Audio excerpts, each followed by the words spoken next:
Humans are built to serve. It's in my new book, Built to Serve. If you're not happy, it's because you're not serving. Either serving the world or serving the closest people to you. But if you're not happy, it's because you're not serving. And so I want to help other people who are struggling with belief, like I was and still do, believe in themselves more. And me playing small and not doing videos and not speaking on stage doesn't serve anybody. It's selfish. It's selfish for me not to get up and do it. So every time I get on a camera, before I do interviews or when I do stage work or when I'm making my videos, even though I've done 6,000 videos for my YouTube channel, I still get a little nervous inside before making the videos because my biggest fear is disappointing people. My biggest fear is I'm going to show up and not bring value and people are going to be disappointed in what I made. But that's not a good enough reason. I'm here to serve, and so is everybody else. And being afraid is not a good enough reason not to act. Need motivation? Watch a top 10 with Believe Nation. Hey, it's Evan Carmichael, and I make these videos because I need it. I need it for me because I don't wake up every day and say, yes, let's go conquer the world. No, I wake up and I need that external motivation to match my internal motivation. When I see somebody who's doing amazing things, it makes me just want to play a bigger game. And so I hope that today's video makes you want to play a bigger game too, because your message matters, and let's get it out to the world. So today, let's learn from me and my team's take on my top 10 rules for success. Enjoy. Rule number 2 is build rapport. We could take these businesses in different directions. Like if the goal is speaking, the key thing is getting to know the people who are hosting these events. Who are the people putting it on? And build a relationship with them. The easiest way to do that is a biz dev show. So you have them on your show. You already have a podcast, it's great. I don't know how you're selecting the guests to come on your show, but now it's with an intent to, I want to get speaking gigs from this person or their network. Like, are you already thinking about that, or how have you picked? I mean, the reason I started the podcast was to have a big personal development brand podcast.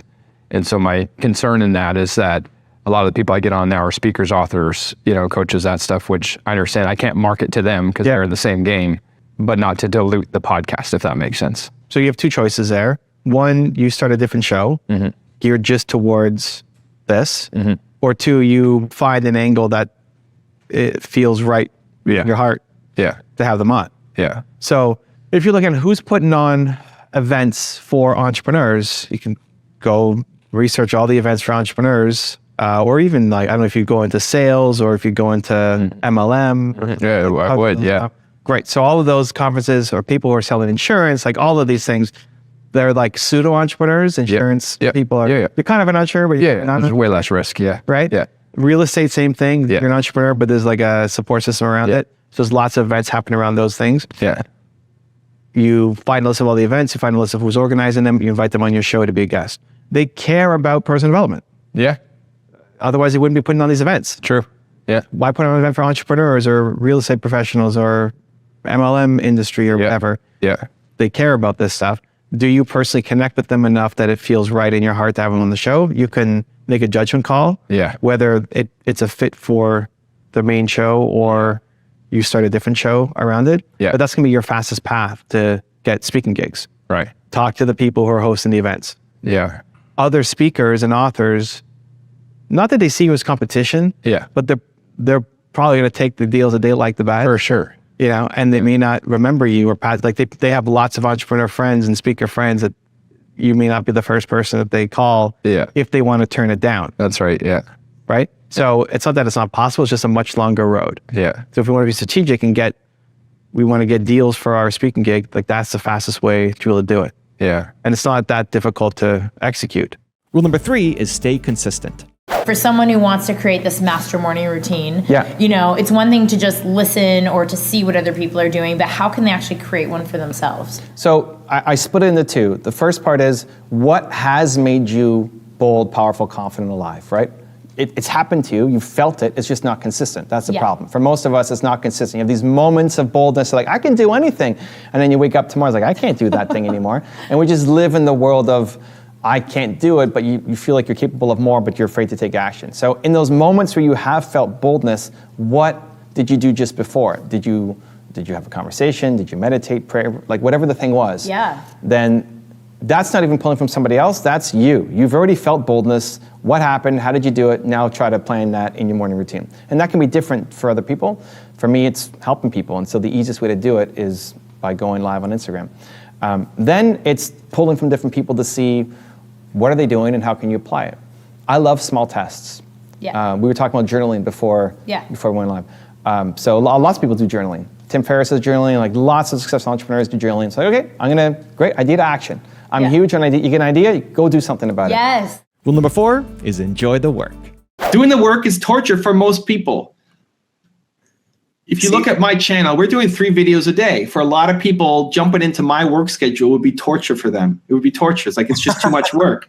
Right. And that's great. And it's like, I love it though. Like I chose this life. I love the work I'm doing. I love being here talking to Dick. You know, this is good. This is happy for me. Other people like, oh, I got to talk to Dick. I got to be on a live stream. I'm panicking. I'm freaking out. You put me in that landscaping job. I had a landscaping job. I would die, man. Like I hated that job. But for other people, it's like, you know what? I love being outside. I love being fit. I love my friends here. Like it's just to be successful in anything, you have to enjoy the work that you're doing. And not everything is great. You know, not every day is roses. You're going to have a lot of crap that you deal with. And the thing that gets you through all the crap is just the love for the process. And so I think it's still important to have goals. It's nice. But more important than the goal is the journey to get there. Also, to make sure you're actually taking action after watching this video, I've designed a special free worksheet just for this video. The worksheet will highlight all of the lessons learned in this video, as well as pull out our 3 favorite learnings and quotes that will inspire you to actually do something. The worksheet will also give you space to write down what your key takeaways are and your specific plan of action to make sure you're getting results. If you want the worksheet designed specifically for this video, absolutely for free, there's a link in the description below. Go click on it and start building the momentum in your life and your business. I'll see you there. Rule number 5 is create an impact. Tell us what is one thing you do every morning to set your day up for success. I've got a bunch. I'm trying to think like what would be a really cool or different one. Thinking about service, right? Like it's so easy to get complacent as an achiever. So thinking about like what I do today has to matter. I want to create something meaningful that's going to help impact other people's lives today, and putting that pressure, like tomorrow is a different day. Today, something important has to happen. Giving has to be a part of the morning routine. Oh, okay. I'm gonna have to think about that. Yeah, whether that's actually giving in terms of like you're going to take a call with somebody and mentor them, or you're going to buy the coffee for the person behind you in line, or you're just going to meditate and pray for somebody. Like I'm thinking of somebody in my head and I want them to have love today, and you're like focusing your energy on supporting somebody else. Giving will make you feel so much more alive and has to be a part of your daily routine. Rule number 6 is build a good morning routine. What your current morning routine looks like. So I go through 5 S's. Sing, sun, soar, sweat, scare. So sing, I put on music right away. And any song that will get you, like if it came on, you'd have to bounce and you'd have to sing, right? Yeah. So right now, there's a Chinese rap that I did. It's a Chinese song that I did a rap in English on top of. Yeah. And so I play that every morning. Chinese rap is like dance, or is it like straight up like hardcore rap? I'm rapping to a Chinese song. So there's this woman who's rapping, and I sped her up, and then I'm rapping over the parts where she's not singing. That was a fun little project that I worked on. So I like it. It makes me move. So I'm rapping to my own song every morning while it comes on. But whatever song gets you up and ready to go, because we wake up and you're tired and starting your day. And so music is the fastest way to change your state. Like as soon as it comes on, in 5 seconds, you can already be feeling better, right? Oh yeah. And there's no one magical song. It's whatever it is for you and the audience. Then sun. So I like to get outside. Yeah. So we got 2 dogs. They're in here with us today. I like to get outside just to get some fresh air on my face. We're in Toronto. It's December. There's not a lot of sun happening right now. But just getting out of your environment, even if you work from home, the walk from just your bedroom to the office, you can carry with that still the tired energy of the bedroom, right? So get outside, get some fresh air, even if it's just go out on the balcony and just take in some sun for a little bit. Mother Nature. Mother Nature makes a difference. Then soar. So this is the most important part. What is the thing that you need to do every day that makes you feel bold, powerful, unstoppable, confident, alive? Whatever that thing is, do it first thing in the morning. Instead of waiting, like maybe it's listening to the Pave Your Paradise podcast or watching the video series now, it's happening. If that's a thing, then you watch it every morning, you listen to it every morning. Most of us don't have enough intention behind the day. Yeah. And so I know it's part of what you do in the morning too, but for me it's, I go live on Instagram. So service, if I feel like the work that I'm doing matters, is important, I'm serving somebody, it makes me more amped up for the day. Totally. So I'll go live on Instagram every morning, and people join in from around the world asking questions, and I help them. And it's a quick half hour. And that's what I need to do. So other people, maybe it's meditation, maybe it's prayer, maybe it's something, like anything. Whatever the thing is that makes you feel bold, powerful, confident, if you started your day with the thing that made you feel bold and powerful, your year is going to look totally different. Like where you are in 1 year will be totally different than where you are right now. Amen. And then the last two are just sweat and scare. So I'll do a workout and then hop into a cold shower because Like, what do you like to do for working out? Usually I'll do 100 push-ups, 100 squats. What am I doing now? 100 push-ups, 100 squats, and 100 jumping jacks. Yeah. That's what And I'm then you doing. do like the Wim Hof, the whole like cold, hot. That's it. Not hot, just cold. Just cold. Just cold. Yeah, there's no hot in the Wim Hof. No, I mean like the cold, like the heat and coolness. Like you get really worked out, like sweaty. Oh, and yeah. Then you do the cold. Then jump into the cold, yeah. Rule number 7 is cut out negativity. Everybody has an off day, but it seems like you never do. And I think that, and I'm sure you still do, but when you're in front of the camera, you're doing it for the viewers. You know what I mean? You're putting your selfish, bad day, I guess, aside, and you're focusing on the product. And I think that's awesome. And that's really attractive to me as a viewer, that you're willing to put in the commitment to spit out 3 videos a day. You know what I mean? Yeah, I suffocate negativity in my life. It happens, maybe my wife isn't happy in the morning, or maybe someone on my team is pissed off when they started the day or whatever. Right. My natural reaction is one to like try to avoid that situation, right, for that time. And then I just get so excited. I don't know. My default is if there's negativity in my life, I need to suffocate it, not give it any oxygen, and go the other way. I don't know where that comes from, but it's not hard to get up for. It's not hard to get up for this. Like, I'm talking to Dick. I'm pumped. Let's do it. Even if something crappy happened just before, it doesn't matter. I'm ready to go. When I'm making the videos for the channel, it's the same thing. Like, it's easy to get, it's at least as easy for me to get all excited about it because, again, it's tied into the work that I do and why the why of what I do. I try to help entrepreneurs. I believe entrepreneurs are going to solve all the major world problems, not corporations and not banks and not government. It's entrepreneurs. And so if my work adds a little bit, 0.5% to make the difference for Dick or whoever to go out and push a little bit harder, that's meaningful to me. And so I try to take that with me when I'm going into filming day.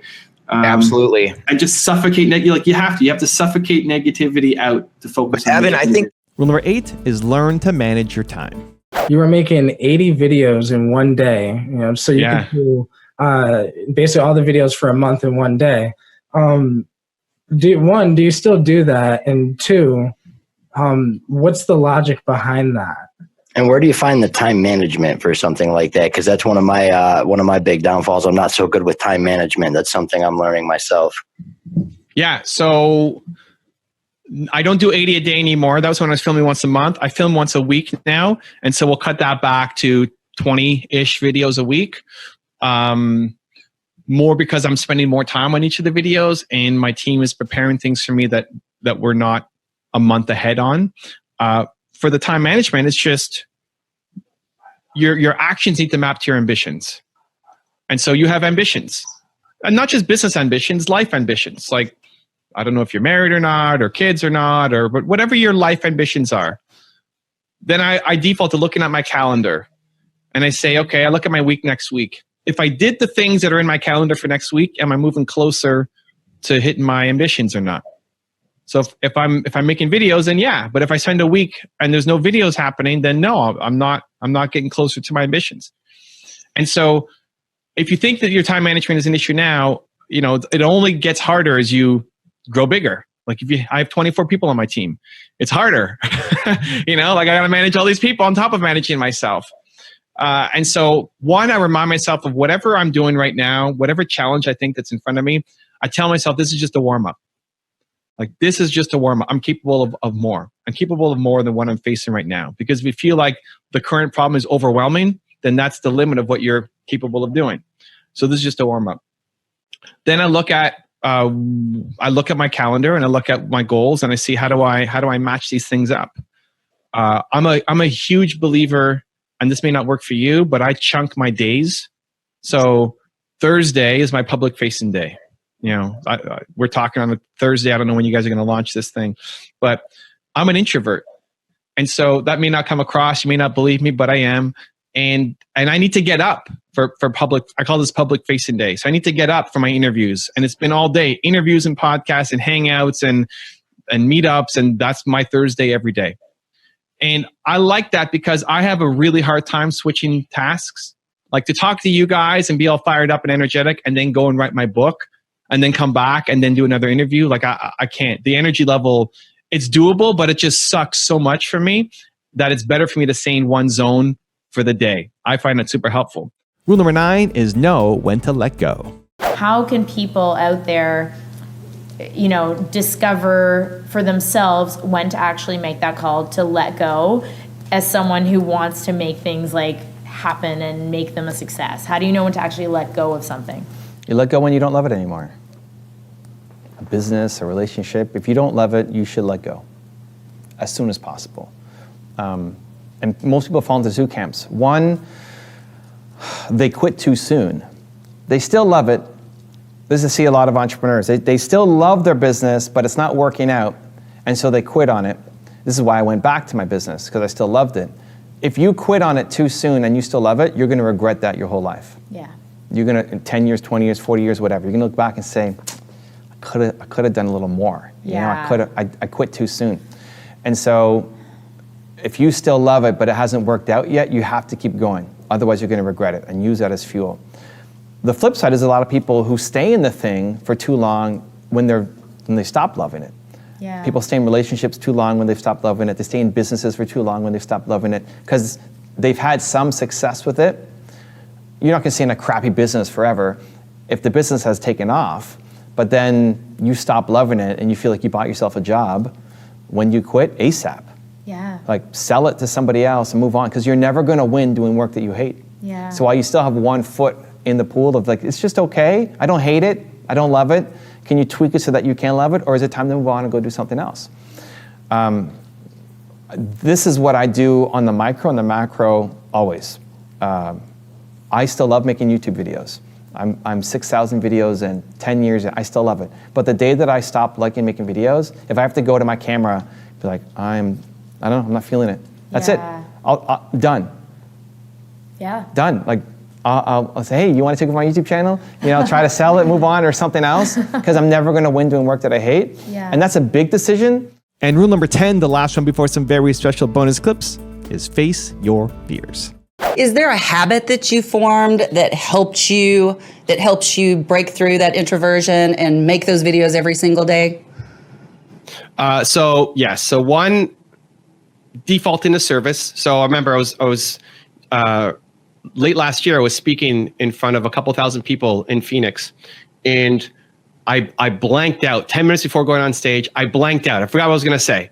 And in my head, like, oh my God, Brendan Burchard and Ian Graziosi invited me to come and speak at their event, and I'm speaking after Eric Thomas, and I'm blanking. I just imagine myself getting on stage and having a meltdown and just letting everybody down. And what I did was I peeked from backstage to the audience and I reminded myself, it's not even about me, it's about them. Like, I'm here for them. Stop being so selfish. Get out of your way. You've got knowledge that can help them, and go out there and serve. And so the serving gives me the strength to overcome the anxiety and stress. Plus, I built an identity around, if I say scary, difficult, or hard, that means I have to do it. You've got a great idea. you know it can change the world. You know it could have a big impact. You know it could change the fortunes of yourself, your family, the people around you. You've got a great idea. You know it can work. You know it can work.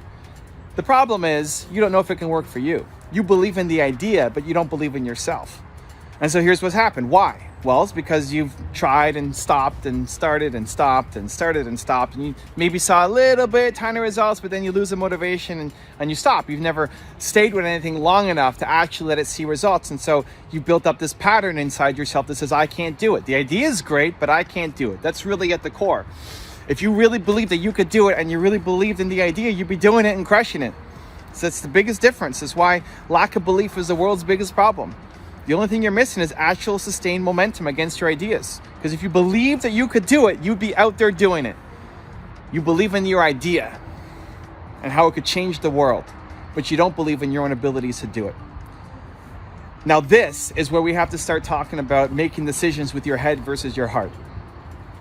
So your head only understands a world that exists. Your head is logical, it's practical.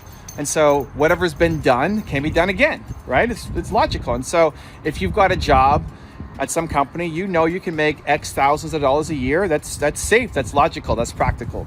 You know it can be done. It exists. Other people have done it too. You compound that with people telling you to do the safe thing, right? Go get a job, go take the safe path, go take the safe route. And so there's a lot of outside forces, especially fear generated, that keep you on a small path, keep you on the safe path. And it's not necessarily wrong. It's not malicious. They're not trying to hurt you. It's just fear-based, and so it's small. You never create amazing things when you're living in a fear-based state. And that's what you're doing when you make big decisions with your head. Because your head only understands a practical world that currently exists. Now your heart's a different story. Your heart can create something that's never existed before. Your heart is where all the artists live, all the game changers live, all the people who end up making massive change in the world. That's where they live. They're creating something new. They say, I see something that other people don't see, and I can go create it. That's heart. You're creating something that hasn't existed before. That doesn't make sense. That's not logical. That's not practical. There's nothing to tell you that this could work, but you feel that it can work. That's where I know you guys are at. If you're watching this channel, you're watching this video, that's where I know you're at. The problem is living inside your head instead of living inside your heart. So what happens is you'll have some days where you're living in your heart. You'll have some days where you feel bold, motivated, excited, feeling like you're capable, like maybe you could actually do this. You'll have some days. I'm gonna switch my hand. My hand's getting tired of holding the video. You'll have some days where you'll actually feel that way. Like maybe I could be the person. I am bold. Maybe you watch a video, maybe you just wake up and you get inspired, you had a great dream, something happens, and you have this moment where you just feel bold, powerful, unstoppable, and say, today's my day, I'm gonna go off and do it and crush it, right? We've all had those moments. But then you wake up the next day and you're back to being in your head, telling yourself, I can't do this, I didn't go to school for this, I don't have the money for this, I don't have the talent for this, I'm not good enough for this, I'm not brave enough or courageous enough for this, right? That's all your head talking to yourself. When you haven't fully decided on something big, what ends up happening is your head and your heart fight. So if you haven't fully decided that you want to start this business, that you want to hit your 10 million subscribers on YouTube, that you want to fill in a blank, your big, crazy, ambitious goal, when you haven't fully decided on it, your head and your heart are going to fight. They should fight. Because it's not logical, it's not safe, it's not practical. If it was, it wouldn't be a big idea. Your big, amazing, bold ideas are not logical, they're not practical, and they're not safe. And so your head is always gonna say, whoa, whoa, whoa, slow down, this is scary. And most of the time you're gonna listen to your head, and the people around you will tell you listen to your head. What you need to do is fully decide. What you need to do is decide that this is going to happen, that it's not an option anymore, that there's no maybe I'll do it, maybe I won't. Your heart has to decide the big decisions in your life. Should you go move to that other country or other city? Should you go marry that person or not? Should you go take that job or not? Should you go start that business or not? Big decisions with your heart. And then you use your head to help you figure out the how. I always find it so funny when people are thinking, well, should I do that business or not? Or should I marry that person or not? And they make a list, you make a checklist, and you write down pros and cons, right? Never make a decision that's big in your life based off of objective pros and cons, because you're making it using the wrong part of your body. Because you might really love somebody, and you come up with all these lists, and you got 80 cons on that list and only one pro. Or maybe that one pro is all you need. Same thing with the business. There's a million reasons why your business is not going to work out. You sit there and make a list of pros and cons. There should be way more cons. There's a million reasons why you're not going to win and 8 why you will. And the people who go off and win only focus on the 8. Making a list of pros and cons to help you make big decisions in life is one of the stupidest things you can do. Straight up. Now, your head is very important. Your head helps you accomplish your goals, but only once your heart's decided. So your heart allows you to make the big decisions. I want this to happen in my life. No negotiation, this is going to happen. And then from there, you use your head to figure out how to do it, right? Once your head is not fighting your heart, once your head is understood, oh, he's serious, she's serious. Okay, crap, how do we actually make this happen now? That's when you use your head, because you're a smart person and you need your head aligned to help you accomplish your big goals. So if I want to go off and build my YouTube channel and get 10 million subscribers, that's happening. When I first started YouTube 11 years ago, there was no educational content. There were no 15-minute videos on YouTube. It was all memes and stupid videos and cats and just not this at all. And it took me too long to listen to my heart, quite frankly. You know, I loved it, and so I kept doing it. And you know, pat on my own back for myself is that, thankfully, I kept going. I wasn't as consistent as I am now, but I kept going. I didn't give up, even though there were no signs that I would have success, right? My first video got 3 comments in 1 year, and one was my mom, one was my sister, and one was some random dude. I wasn't getting traction. I was still looking back at some of my old videos yesterday, and a lot of them, no comments, right? Like one video, 35 views, 0 comments. Man, I guess I spent a lot of time making that video. And so I kept going because there was something inside me that said, I need to keep doing this. I wish I kept going faster. And it's my wish for you too, right now, with your business, with your idea, with your crazy goals. I wish you keep going, but I wish you go faster on it. That you decide with your heart to say, I am making this happen. And you say, head, listen to me. We're making this happen. Now you're the smart one. Help me figure out how to actually do it. So to get to my 10 million subscribers, how do I do it? And every day I'm using my brain to help me do it. And hopefully you are too. When your head and your heart are fighting, when your goals, your ambitions, your dreams are fighting every day what you think is practical, logical, possible, you're just going to be stuck. Very slow growth, very slow momentum, knowing you're capable of more, but just stuck because you're fighting yourself. The biggest problem is you're just fighting yourself. But when you can let go, when you can say, my heart is going to help me make the big decisions in my life, and my head's going to help me figure out how, magical things start to happen. And that's my wish for you. Most entrepreneurs never win on social media because you're not focused. You post everywhere, every now and then, with content that is below what you're capable of making. Chances are you wouldn't even subscribe to you on your own channels if you weren't you. If you wouldn't subscribe to you, you can't expect others to subscribe to you either. We're gonna fix that in this video. So I make all my content for me. I want to spread more belief in myself, and in doing that, I then share it with the world. And thankfully you guys watch it, you guys enjoy it, and I can build a business off of it. But even if nobody else liked it, I'd be making it just for myself so that I had the content, because this is my own personal development, professional growth series. And so I love learning from Gary. I love being around Gary. I love being around Steve. And well, we don't have a lot of content on AP Giannini, but I love being around, you know, well, my parents don't have a YouTube channel either. Howard Schultz, Kanye. I love being around more successful people, mission-driven entrepreneurs who are trying to make a change in the world. When I'm around it, it pulls me up. It makes me want to do bigger things.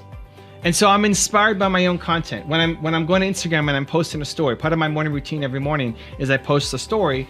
If you see the black and white pictures, that's the current iteration right now. I'll take a picture of myself and I'll have a message on top of it. It'll say the day and then a message. That's a message for me. It's a message that I need to remind myself of. So just before doing the picture, I'll think, what do I need to do? It's not even about sharing. It's about, what do I want from myself? What do I need to remind myself of today? Right? What do I need to remind myself of today so that I show up, that I step up, that I don't coast, that I don't just take it easy, that I live to my potential today, right? Today matters. And so I'll make that message and share it. And then hopefully it touches and inspires other people as well. That's what's missing from so many people who are creating content. You're creating content that is, one, way too self-promotional. You're creating content that it barely speaks to yourself.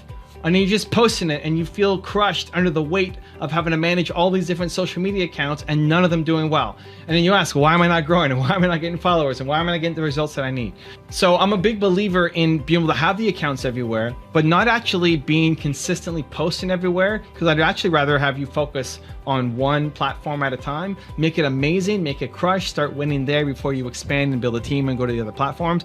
But at the core is you have to be posting content, whether it's videos, written, podcasts, right, audio, whatever the format is. You have to be posting content that you're proud of. You have to be posting content just like any other product or service. If you're selling a product or service, you want to be able to recommend it to your mom. If she had that problem, if she needed your product or service, you would recommend it to her because you believe in it so much, right? You have to believe in what you're doing. You have to believe in what you're making. Not just because my one word is believe, but because it's actually important. So would you follow you? Are you proud of the work that you're putting up? Even though you know you're capable of more, yes, great, but are you proud of what you made? Was what you posted today the best of what you could do right now, given your current capabilities, resources, and skill set? Yes, awesome, keep going. No, work it. Work harder. Today, show up. You can choose at any moment positivity. You can choose at any moment gratitude. You can choose at any moment service. You can choose to change your mindset in an instant if you wanted to. The challenge is we're so living in our subconscious mode that we don't catch it soon enough. We don't take the action that we're proud of, and then we regret it. We regret it later on. This morning I woke up really early. I'm very tired. I woke up at 3:45 a.m. for some reason, don't know why. Look at my watch, like 3:45 a.m. What? Oh man. Okay. Whew.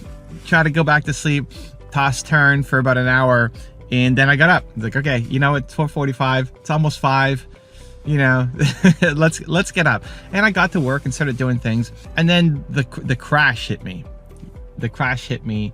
Just not enough sleep, and everything inside me wanted to shut down. I wanted to just take a complete break, not do my walk in the morning, not take the dogs out. Well, the dogs have to go out, but not do my routine, not do any of my usual stuff, not record videos. Today's a Tuesday when I record, it's video recording day.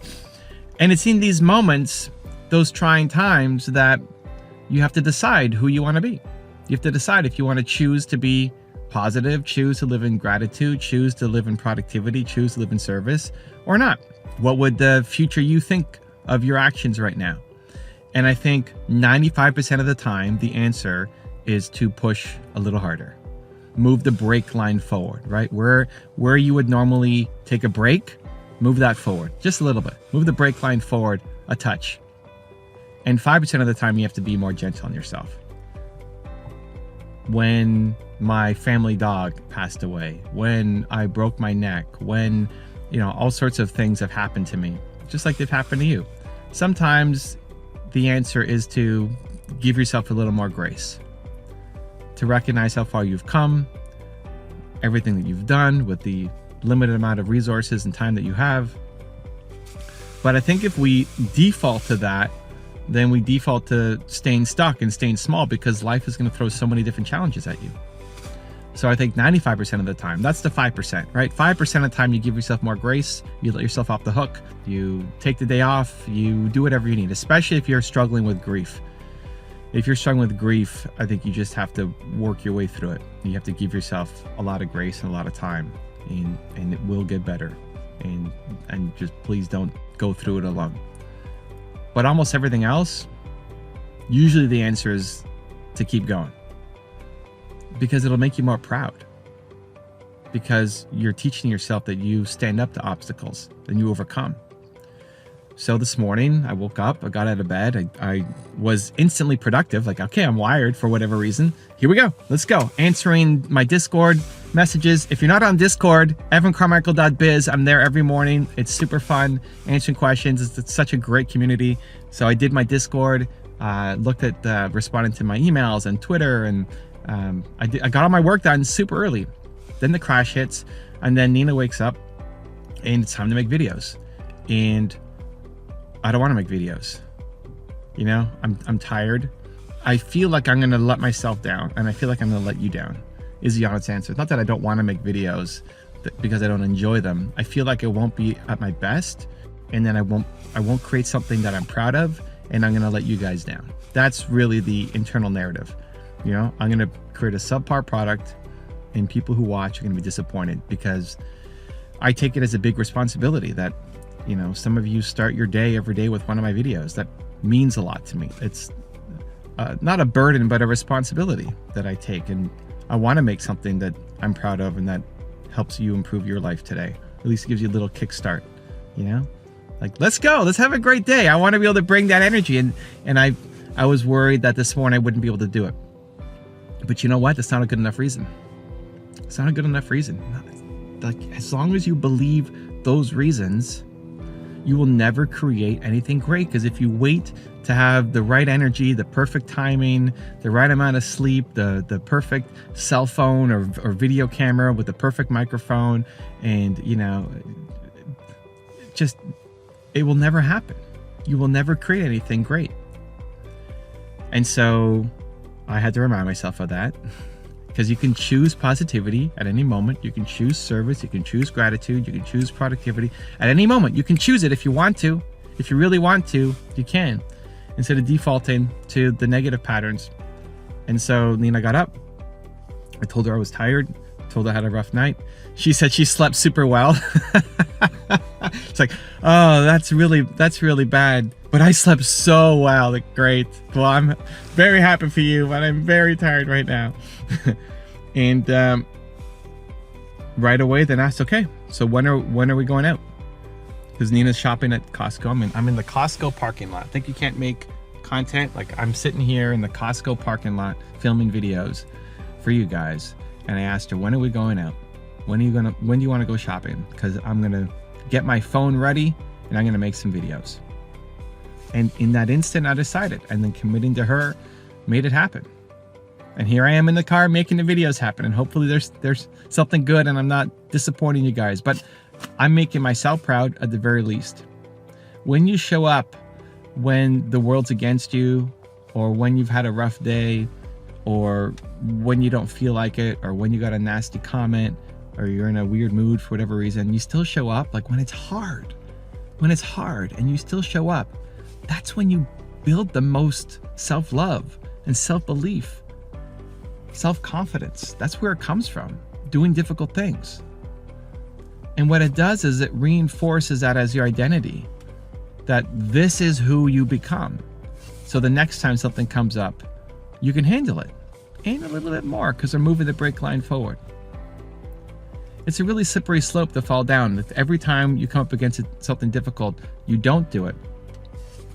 Even if other people are telling you how great you are and that you can do it, if you tell yourself that you can't do it, then the next time it comes up, you reinforce that you can't do it, and you can't do it, and you can't do it.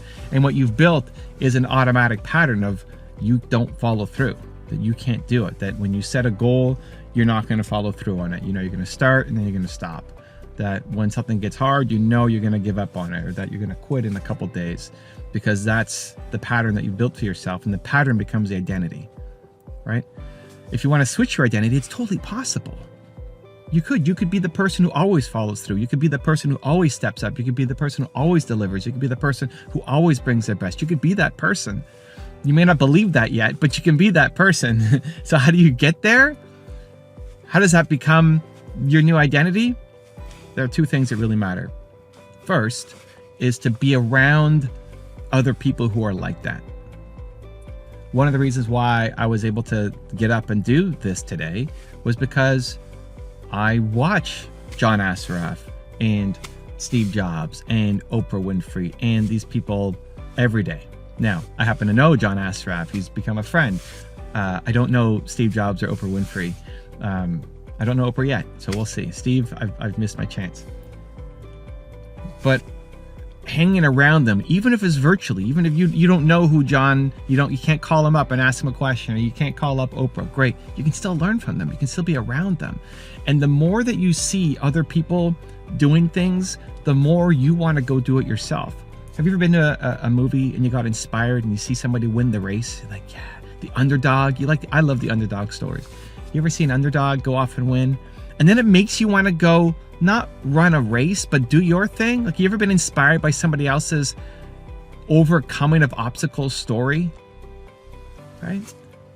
So it's the same thing. If you're around successful people and you see how they're doing it and you see how they rise up against the obstacles in their life, it gives you encouragement and hope and belief that you can too.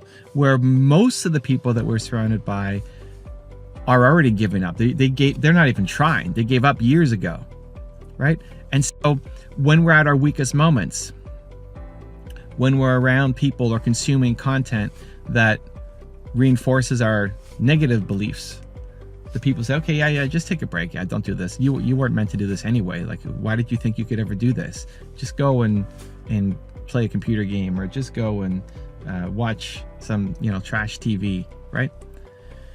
Just go and get distracted for the day. Pretend like you're doing stuff, but you're not doing anything that's going to make you proud, right? Just scroll through Instagram all day like everybody else, right? When you're around that, then it's so easy for you to fall down that rabbit hole when you're not at your A game.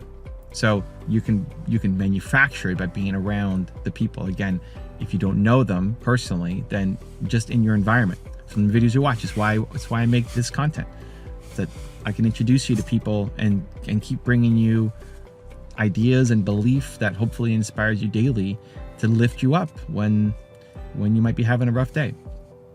So that's step one. Step two is you have to then do something. People say motivation doesn't last. Well, that's true, but the point of motivation isn't for it to last. The point of motivation is to give you the courage to go do the thing. So I'm waking up this morning early, right? Nina's still sleeping. She wakes up. But before she wakes up, while I'm doing my work, while I'm hanging out in Discord, first, the Discord's super fun. I'm connecting with entrepreneurs. And so it's already getting me in a good mood. And then I started watching videos from my own top 10 channel. So as I'm working, I've got, who did I listen to today? I had Bill Gates on. I had Jeff Bezos on. I had an old Richard Branson one on. And their voices are in my head as I'm working. And so then when Nina gets up, it's like, okay, let's go to work. Because I had Richard Branson and Jeff Bezos and Bill Gates in my ear this morning, right? And I don't know any of them personally. And so you can do that too, right? But the whole point of that motivation is then to give you the courage to go act. So by listening to them in the morning, listening to them is not enough, right? That's not enough. You get all inspired and motivated to not do anything.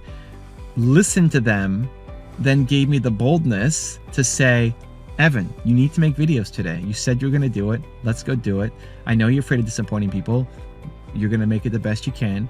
Let's go. Because I imagine, what would Bill Gates tell me? Or what would Jeff Bezos tell me? What would Richard Branson tell me? They tell me something like that. I think. I hope. I don't think they're going to say, you know what? Just quit. Probably not, right? And then that got me to go out, and now I'm here and I'm making the content. I'm doing the thing.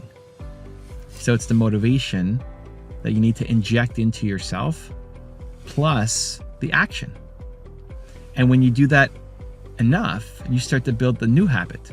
So instead of the pattern being, I don't follow through, I always quit, I always get up, you start to build a new pattern that says, I rise to the occasion.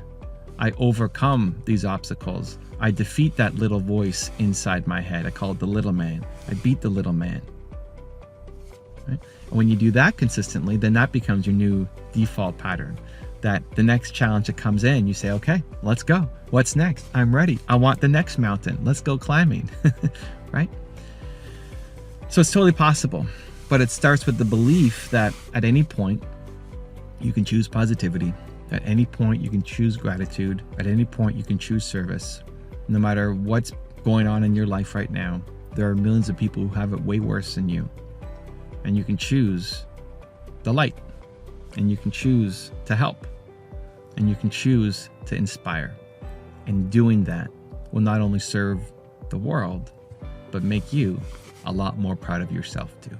The whole point of being an entrepreneur is to create your own future. That's why we start our own businesses. We want to build a new world. We want to be the change that we want to see, right? Why do you start a company? Why do you become an entrepreneur? Because there's a problem in the world that you don't like, that you want to fix, and you want to see it change. That's why we do what we do. The challenge is, how do you consistently believe in it? You know, because you have these moments, these days when you love it and you're on top of the world and you're on fire and you're motivated and you can do this, and then most days you'll wake up and feel like, who am I? I can't do this. I'm not good enough, and it's not going to happen, right? Has it happened to you? It's this roller coaster ride of ups and downs, of emotion and just belief that it's possible for you.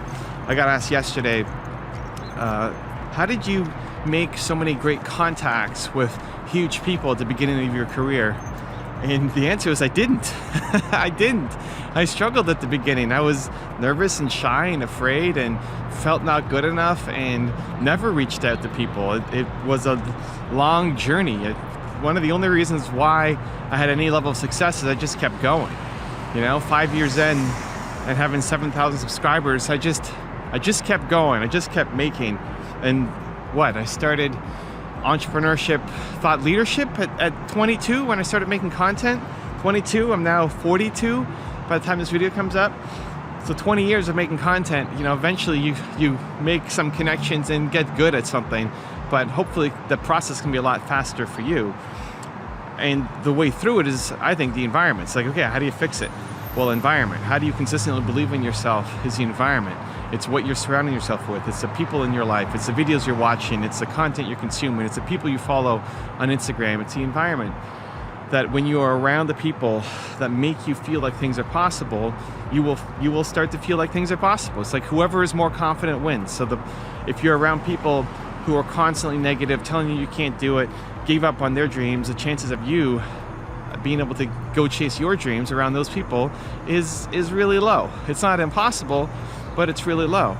And I think the people who've killed the most dreams are the people around us, right? Your parents, your friends, your environment, your community. They've killed your dreams. And ultimately, yes, it's your responsibility, but hanging around them and injecting their, not that they're haters or bad people, just their limited thinking and their unhappiness, right? They're hurt. They're struggling themselves. They don't like their own life, and they're scared. They feel trapped. And so when you're in that position of fear and trapped and scared, you don't make good decisions, and you also don't give great advice.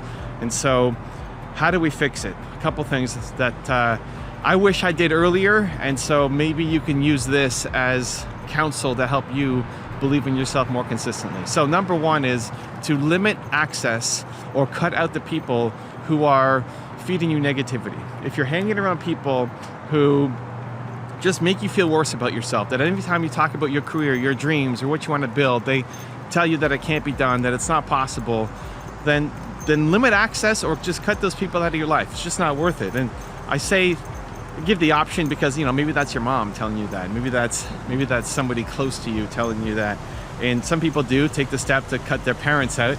That may not be how far you want to go, but at least limiting access so that if you're going to hang out with your mom, you're just not talking about your career. You're just not talking about your business. There's hopefully other things that you can connect on besides just what you're doing for a living or what your goals are, right?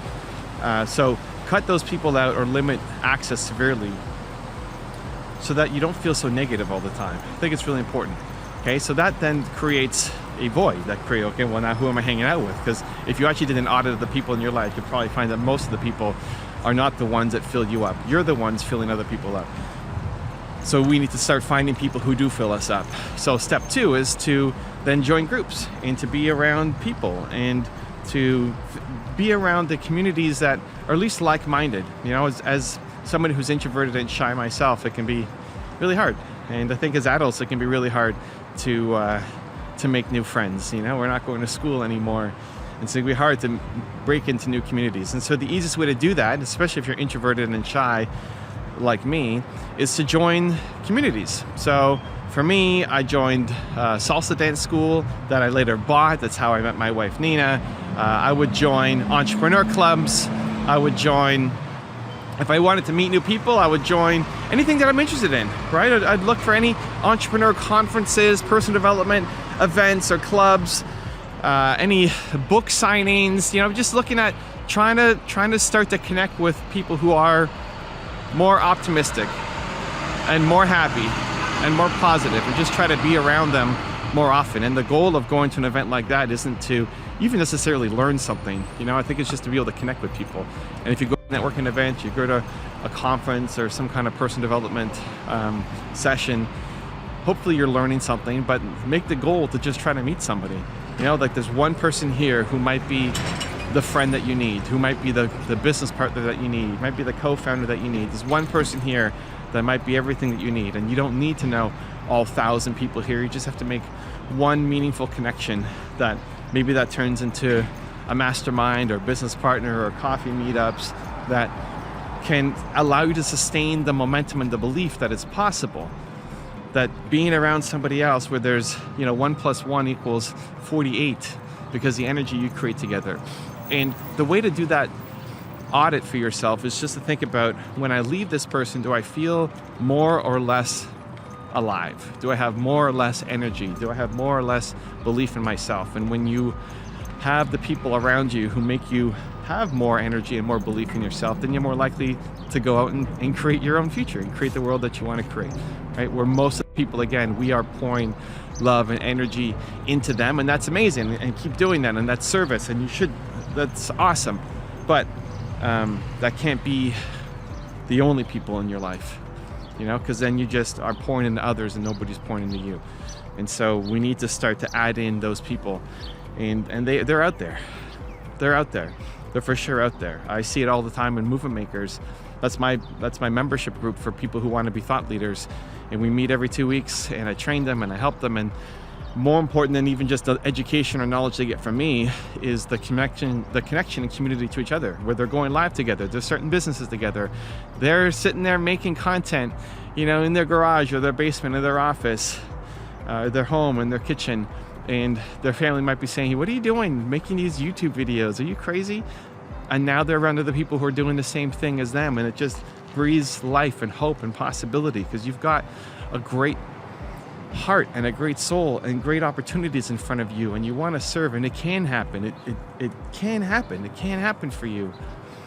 But again, your environment probably doesn't support it. And so it's now instead of blaming the environment and blaming your parents and everybody else, it's making a conscious choice to change the environment. So again, step 1 is to remove or limit access of the people who are making you feel worse about yourself when you talk about your dreams and your goals and your ambitions. Step 2 is to supplement in new people who do make you feel better, who make you feel more alive. And again, whether you're going to an event or conferences or joining a group like Movement Makers, but you're part of a community, so it's not just you doing it all on your own. Honestly, it's probably my biggest mistake when I was starting my journey, is just trying to do everything myself, mostly out of fear and insecurity and being shy and afraid. But hopefully you can get there a lot faster, and that propels your growth forward. And then number 3 is be really conscious of what you're feeding into your mind with the content you consume. And so I think we have this wonderful opportunity on a daily basis to choose education or choose entertainment or choose creating a new world that we want and consuming the knowledge that allows us to build it, or escaping a world that we don't like anymore. Like if you see a problem in the world, you have a problem in your life, do you choose to fix it, to work towards it, or do you choose to just kind of ignore it and try to shut off the world, right? Most people will try to shut off the world and just be entertained, as opposed to, no, we got to fix this. We got to do something about this. And so think about the videos you watch. You're watching this video, so you're already on the path, but do an audit of everybody that you follow. Do an audit of the channels that you subscribe to.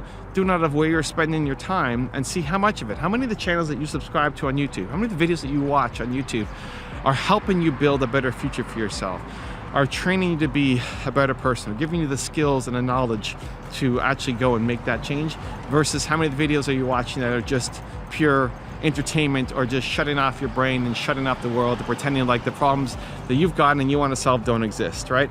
And I'm not suggesting that you never have entertainment. Just switch the ratio. If you want to change the world, if you want to create a new future for yourself, for your family, for the people around you, if you actually want to do that, then you have to start to change what you're feeding into your mind. And again, this channel is a great start. You're all the way through this video, so you're already on the path. And I mean, it's amazing. It's worth celebrating. You know, high five to yourself there. Congratulations. And it's the consistency that matters the most. So what are you doing tomorrow? What are you doing the next day? What videos are you watching the day after that? What videos are you watching next week and next month? And making that consistent, because again, it's easy to get excited. As entrepreneurs, it's easy to get excited and have one day where you feel on top of the world and amazing and holy cow, I can do so much and so many opportunities. And then it's easy again to the next day wake up and feel hopeless and impossible, and who are you to do this, and I can't do that, and there's no way that it's going to happen, and why did I think this is what a stupid decision, right? We beat ourselves up. And so that consistency in the environment is the thing that will make a difference. Let me tell you this, if you were hanging around people, even just one person who was always working out, who was always fit, they would, even without them telling you, you would become more fit. You would work out more because you're around them, because the environment they create, if you respect them, would be one where you would now just want to work out more. And so it's the same thing for your dreams. When you are not around the people who are negative and who are trapped and who are in a lot of pain, and when you add in people and content that makes you feel alive and hope and possibilities and belief, great things start to happen. Great things start to happen. But it has to be consistent. A one-off video is not enough. Every day, put it into your calendar that whether it's a human being that you're actually talking to or content that you're feeding into your mind, that you're gonna show more belief in yourself, because your mission matters, because your heart matters, because you have a gift that the world needs, and because you want to create a new future, a better future for yourself, for your family, for the world. I was a good student. I never skipped class. It was more that I was probably afraid of missing out on stuff and failing tests. So even though I had a lot of entrepreneurial tendencies, I still did, you know, pretty well in school and showed up to classes and did all the assignments. But I wasn't happy about it, and it felt, especially the small business class, felt useless. You know, if I'm taking economics classes and I'm taking accounting classes, those felt a lot more practical in that it would guide me towards being an investment banker. I had to have those classes on my resume, but the small business one just felt like a giant waste of time. Think about your own education experience. Most of high school, college is just memorization, right? You're just memorizing stuff. It's the connections to other people, which can be helpful, and then memorizing. You don't actually learn very much. Like, how much did you actually remember from your stats class or math class or calculus or French or whatever? Like, how much did you actually, most of it is just memorization. I'm not actually completely anti-education. It's just more, do your actions map to your ambitions? So if you want to be an entrepreneur, you're going to get nothing pretty much from a university education. If you want to be a doctor, then you have to go off and do it.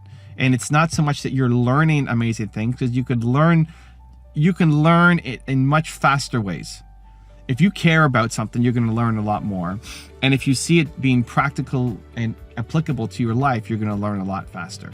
I remember being in stats class, and statistics was super boring to me. I memorized a whole bunch of things and formulas and never applied it, didn't see how this was relevant, and so instantly forgot it.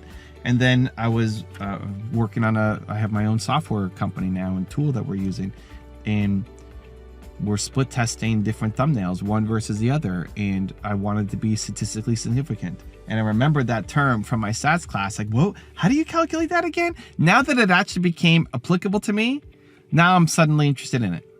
And when you care about something, you're gonna be more interested in it, and you're gonna learn it, and it'll stick.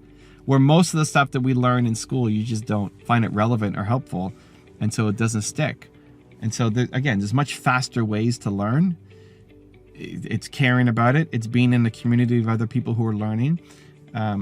But the point of school is not to learn. The point of school is to get the degree so you can get the job. And if that's what your goals are, awesome.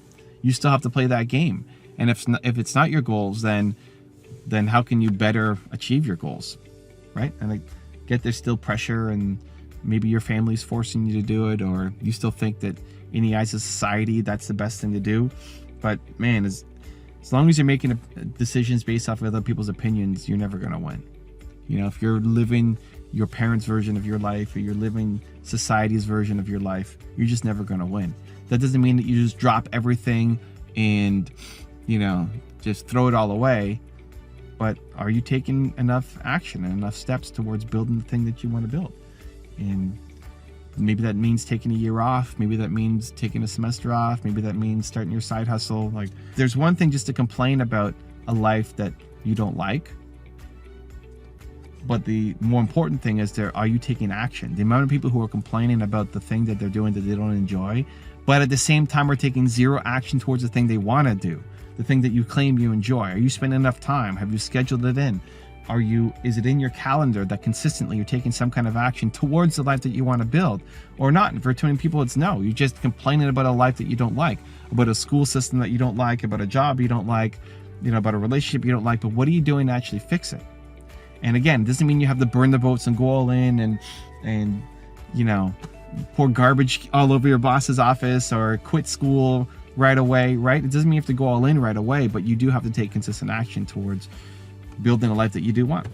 I look at Movement Makers as an example, and that's my training program. It's my mentorship program where every 2 weeks I get thought leaders together who are trying to build their audience, build their community. They have a movement inside them that they want us to get out into the world. And so we talk about making videos and winning on social media and getting book deals and becoming a speaker. And how do you get that thing that's in your heart? You know, how do you get that message here out to the world? And we meet every 2 weeks, and it's the greatest educational thing out there for people who want to become thought leaders, right? If you don't want to be a thought leader, you're going to be bored and find it a waste of time. If you want to be a thought leader, it's the best thing in the world. And it's training with me, but it's also connection to community of other people who are doing it. So when you want to learn something, I look at them and they're doing it and they're taking on challenges and they're making videos, and all of a sudden now they're starting to get an audience and starting to get clients and building a business. And that's the best. You know, it's the best. And the fact that they're not just doing it by themselves, but they're doing it with other people, that you're part of a community. When you're around other people who are also learning. Learning is one thing.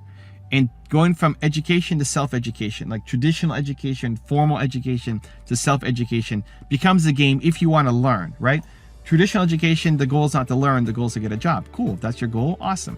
If you want to learn, you have to flip the model from traditional education to self-education. Stop blaming the traditional education system. It's just not designed to learn. That's not what you're there for. If you want to learn, you have to create your own self-education program. You have to go learn from the people who've done the thing that you want to do, model success, be around it, take consistent action, and get some kind of community. Because the learning amplifies when you're not doing it alone. If you feel like you're always alone, everything is on your shoulders, nobody around you understands, nobody else is trying to do something similar to you, you're isolated, you don't feel like you belong, that's really hard. It's not that it's not possible, it's just insanely difficult, and most people will quit along the way, or at the very least just not take enough consistent action. But when you're around other people who are doing the thing, who are also committed, who are learning, you're teaching each other, and you feel like you're not alone on the journey, it's one of the biggest improvements I made to Movement Makers was at the very, very beginning. It's 85 minutes every 2 weeks, right? So at the very beginning, it was me teaching for 85 minutes because I thought, you know what, got to get the education out, teach as much information is in my brain, pour it into your brain, let's go. And what I found was some of the best elements of Movement Makers is having the members connect to each other and creating breakout rooms for people where they can share their experience, explain what road they're on, creating a Discord where people can share their wins, get help from each other, so that's not all flowing through me, but then they're connected to each other.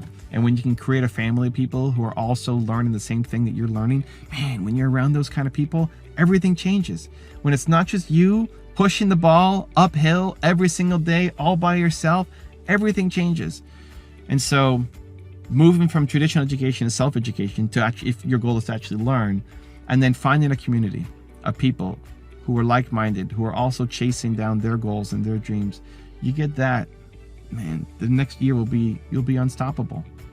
You'll be unrecognizable. Like the person who you will be in 1 year compared to who you are right now, you won't even recognize it. Wow, that's who I used to be.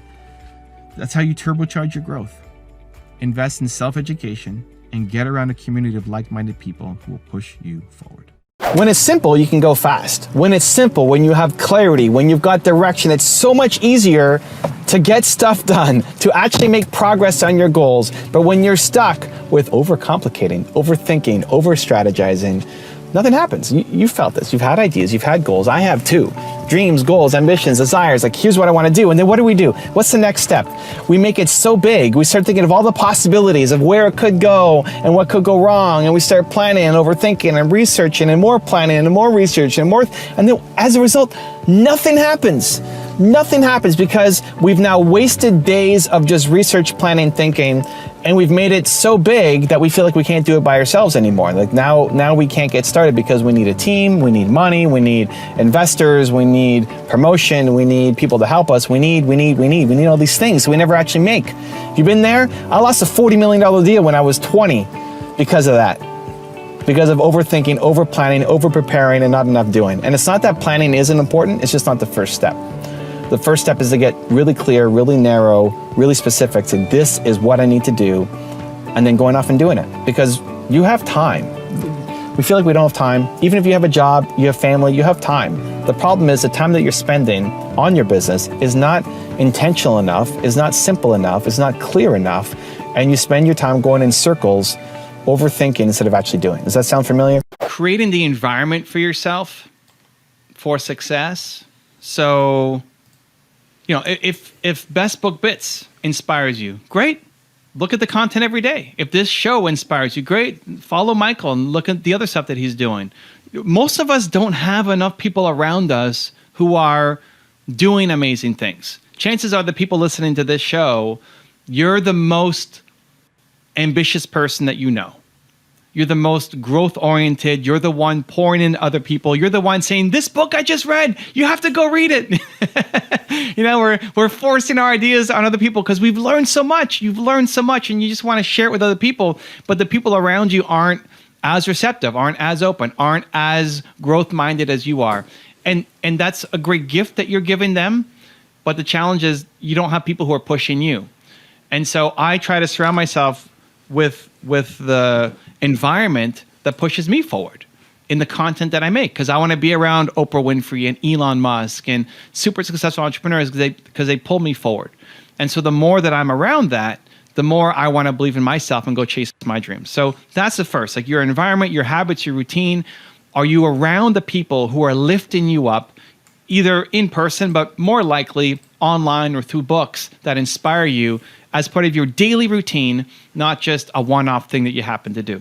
The biggest hack to stop caring about other people's opinions, to stop living other people's version of your life, and to start actually feeling happy and proud of yourself, the biggest hack to doing that is to figure out what you stand for, to figure out your single most important core value. I believe that everybody has a single most important core value. And when you figure that out, it gives you a lot more clarity, a lot more direction, a lot more confidence, and allows you to start to do things that you never thought were possible. All of a sudden, that idea that you've got of, oh my gosh, I could do this thing, but then never taking action on it, things start to happen for you because you have that clarity of value. So I wrote 2 books on this, Your One Word and Built to Serve, and we go through the process of figuring out your one word or your who.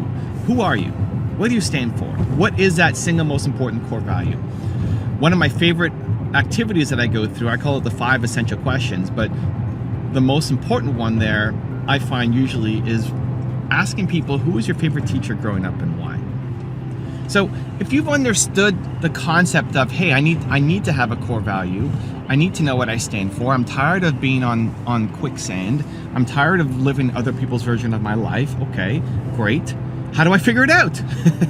Do I just pick one at random? Do I just read a book? Like, how do I actually figure out what I stand for? Well, asking yourself that question, who your favorite teacher growing up was and why, I think is critical. Think about it. You've had how many teachers in your life? Think about your school, elementary school, high school, university, if you went to a college, other teachers you've had lots of teachers growing up. And chances are, most of your teachers, if you walked past them on a street corner, you wouldn't recognize them. That's how little of an impact they've had on you. Think about your high school teachers. If they walk past you right now, you wouldn't know who they were because they had no impact. But there's always that one teacher that stood out. There's one teacher that stood out for you. Why? It wasn't because they taught you grade 8 math. It's because they made you feel different as a human. They gave you something more than just the subject matter they were teaching. And that gives you a clue. Why did you like that teacher? Gives you a clue as to who you are and what you want to spread into other people. So, quick example. My favorite teacher growing up was Madame Farr. Madame Farr was my grade 12 French teacher. And I didn't love her because she taught me French. I barely use French on a day-to-day basis. What she taught me was to believe in myself. I was a B and C student going into my last year of high school. And she would meet with me every week. Before school started, once a week, we'd sit down, we'd chat, we'd talk about life, we'd talk about school, we'd talk about where I was at, we'd talk about what was on my mind. And in those conversations, she made me feel like I could do more. That her belief in me created more belief in myself. And in that last year, I went from being a B and C student to straight 90s, straight A+. I was still the same guy. I still had the same ability and the same talent. You know, she wasn't passing me the answers to the test that I had. It was just that belief in me that she gave me that allowed me to go off and start to perform more. So I think that's the most important question you can ask. Another one you can look at is, what was your favorite movie growing up and why? What's your favorite movie of all time? Why? There's so many movies that you've watched. Most of them you don't remember, but there's one that sticks out, that really stands out for you in some way for some reason. My favorite movie is Seabiscuit. It's about this horse that is way too small. It's about this jockey that's way too big. It's about this owner that's bankrupt. And somehow they all find each other and start winning a whole bunch of races when they shouldn't be, you know? And it's based off of a true story, and it ended up lifting a nation. The people love this underdog story, and it's a story of belief. Same thing. It's a story of belief. We all, at least for me, I love the idea of being that Seabiscuit, or being the jockey, or being the owner, and helping not just each other believe in themselves, but also the nation, for the audience, for the fans, helping them believe in themselves. And so if you started asking those questions, if you started thinking about who are the people that make you come alive, that make you feel like you're a better person, or what are the resources, or what are the YouTube channels or Instagram accounts or books or podcasts or shows, what are the things that have made you come alive? What are the things that have made you feel like you could do more? And then next to each one, write down a couple of words. So your favorite teacher growing up, who was it? And then why? 3 words to explain why. Your favorite movie of all time, and then 3 words. Why? And what you'll find is, as you do this exercise, you'll see some similar patterns. You'll see some words pop off the page. You'll see that same word come up a couple times. That's your who. That's your single most important core value.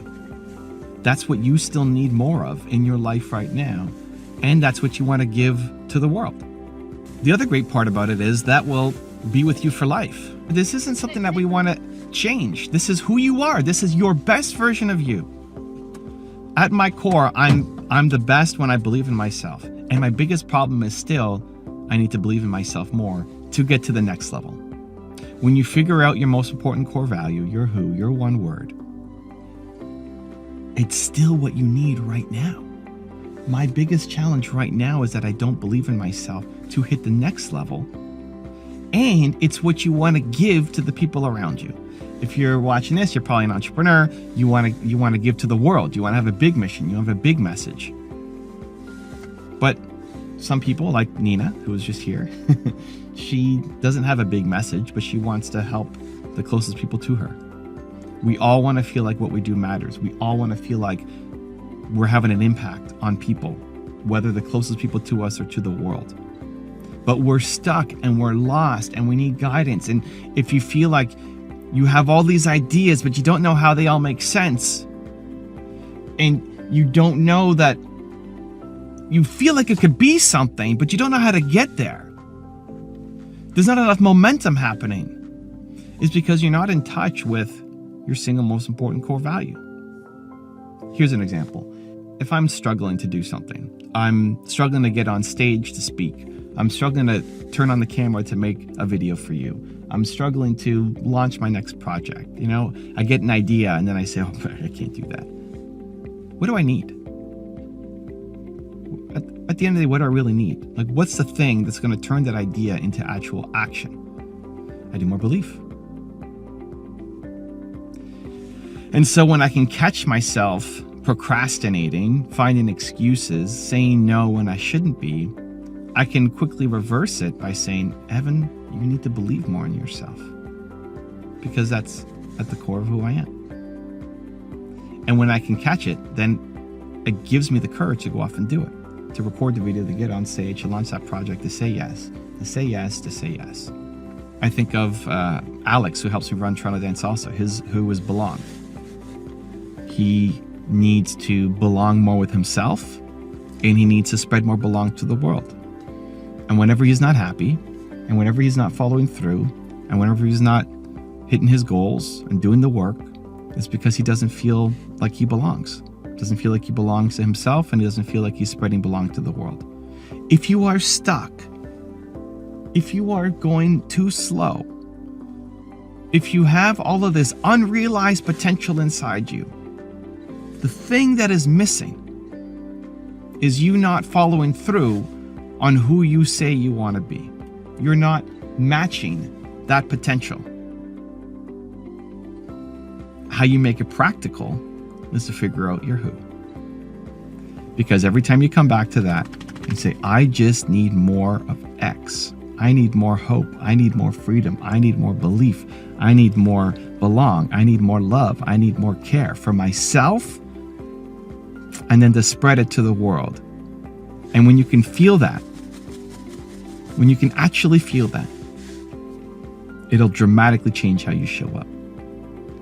All of a sudden now you're making progress where you weren't before. You're accomplishing more in a day than you were in a year. You've released the chains. You've given yourself wings. You've given yourself the permission to actually go off and do the scary thing that's inside you, because now you know who you are. Figure out your one word. Figure out your who. Watch your life change. Most people don't get what they want because you don't follow through enough. You just don't follow through. It's based out of insecurity. You start and stop. You're afraid of hurting people's feelings. You're afraid of what they're going to say about you. You're afraid they're going to judge you. And we're afraid of having that L on our personal resume. And so we stop and try to do something else where we're seeing more immediate results. But if it's your goal, if it's your dream, you have to follow through. One of my favorite stories is with Brendan Burchard, and I went to speak at his event in Phoenix, and I knew of him, but I didn't know him at the time. It was his business partner that had me come out to his event and hired me to speak there, and that's where I met Brendan for the first time. And he asked me, hey, what are you working on? What can I help? What's next for you? And I said, well, I'm working on my book. And he said, I'd love to help. I'd love to give you some feedback on your book. Like, I am definitely down for that. Let's connect.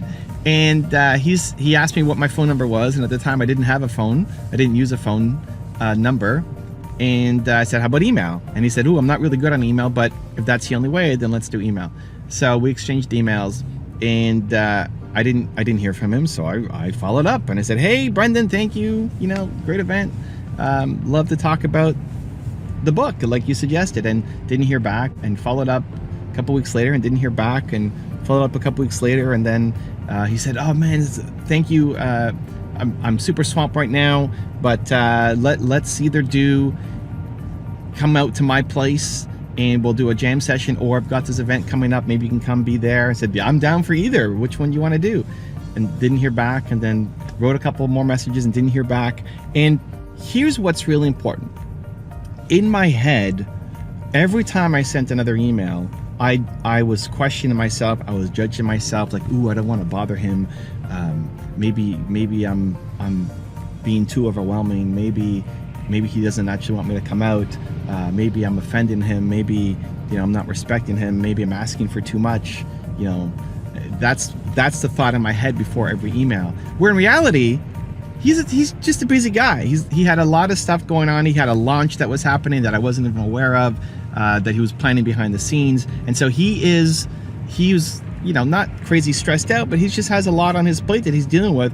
And it's hard to tell ourselves that. It's easier to default to the insecurity of maybe you're bothering, maybe you're asking too much, maybe you're not worthy, maybe you should move on. The event that he talked about me coming to was coming up.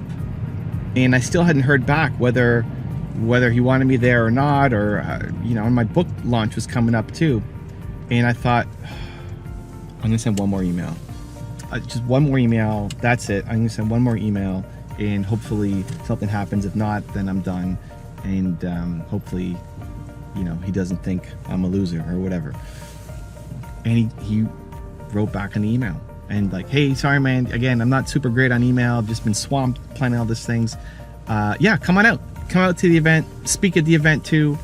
And that was his big event that was, $30,000 to $50,000 a year mastermind to be a part of, that then I spoke on stage. That then at the event, after I spoke, I met with him and Dean Graziosi backstage for an hour over lunch and planned my entire book strategy. That then led to me getting invited to go to Brendan's house a couple days later and hang with him and Dean and Tom Bilyeu and Lewis Howes and Jay Shetty and Russell Brunson and all sorts of amazing humans who built giant businesses. All of that happened because I sent that one more email. Because I followed up and I followed up and I followed up and I followed up, and it wasn't that he hated me or that he thought I sucked or that I was being overwhelming or whatever. That I kept following up. It just had the persistence. There's a lot of opportunities that are in front of you right now that just are not happening because there's not enough follow-up, there's not enough persistence. And the reasons why you're not doing it are based in reality, right? I mean, I could be overwhelming. It's possible. It's possible that he thinks that I'm overwhelming, that I'm not giving enough value, that I'm being too selfish, that I'm bothering him. I mean, it's possible, but we default to just assuming that instead of actually finding out, and we miss out on a lot of upside. And so here's what I found that really helps. One, you schedule it in.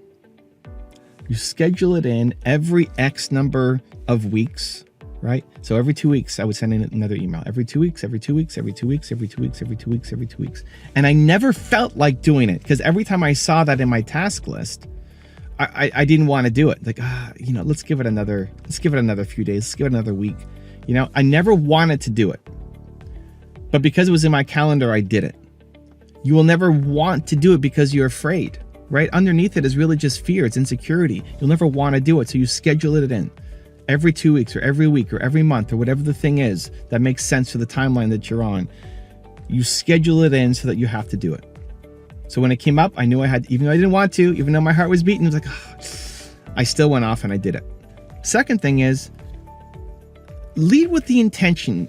Before you write the email, before you make the call, before you do the follow-up, like, what's the intention? Is your intention to screw this person over? Is your intention to just suck up their time? Is your intention to negotiate a bad deal for them? Hopefully not. If you're a subscriber to this channel, hopefully it's with its positivity and hope and belief and mutual, benefits. And so if you lead with that intention every time, it's really unlikely that they're going to come back in a really negative way. The truth of the matter is they're probably just really busy. Maybe they're doing something insane in their life. Maybe they have a health scare. Maybe they're in the hospital. Maybe their mom's in the hospital, right? Like, you never know what's going on behind the scenes. And if you lead with intention as opposed to a copy-paste email or just some kind of spam, if you lead with, I love this person, I want to do something with them, I want to help, I want to learn. Like, if that's a positive intention going in, your call, your email, your follow-up will just be a lot better. It'll be a lot better, and people will feel it. I forget who it was. I want to say it was. No, I forget who it was. I'm thinking Princess Di, but I don't think it was her. I don't forget who it was. where she would say, before I send an email, I would always smile. I would think about the person and I would smile before I wrote an email or wrote a letter. And it would always change the vibe of the letter, right? Like if you're thinking love, kindness, smiling before you make a video, before you do a DM, before you do an email, right? Like if you're thinking that, chances are you'll make them smile. You know, like if you're smiling before you do it, you're probably going to make them smile. And so just taking that little pause to reflect on what is my intention here, instead of defaulting to insecurity and the stress on your side, default into let's lead with positivity. Let's smile. Let's lead with love. You'd be amazed at how many great things happen. So those two things. One, you put it in your calendar until you get a response. Like if somebody says no, okay, at least you got a response. But again, it's likely going to be a loving no because you followed up so many times and you've always led with a positive intention and love and kindness. They might just say, I'm just, you know what, I can't do this right now, or I'm not interested, or hey, sorry, I haven't gotten back to you. Let's do this, right? A lot of times it's just the timing. A lot of times your timing is way off, and it's not your timing. It just doesn't fit into their life or their world right now. But in 2 weeks it might, or in 2 months it might, or in 2 years it might. And if you're following up every 2 weeks, every 2 weeks, every 2 weeks, every 2 weeks, and you're leading with love and kindness and with a positive intent, amazing things will happen. You have a great mission inside you. You have a desire to serve and to help and to create great things for the people who you work with, right? Like that is at the core of who you are. And that needs to be spread. And at the beginning, when people don't know who you are, it's a little harder to get attention and get on people's radar. But if you are consistently following through, even in the face of not getting any response, you just consistently, because it's on your calendar, you're consistently following through and you're leading with the intention of love, kindness, positivity, great things will happen. I promise you, great things will happen. The biggest fear we have isn't failure. You're not afraid of failing. The biggest fear we have is of failing in front of other people. You're afraid of people's judgments.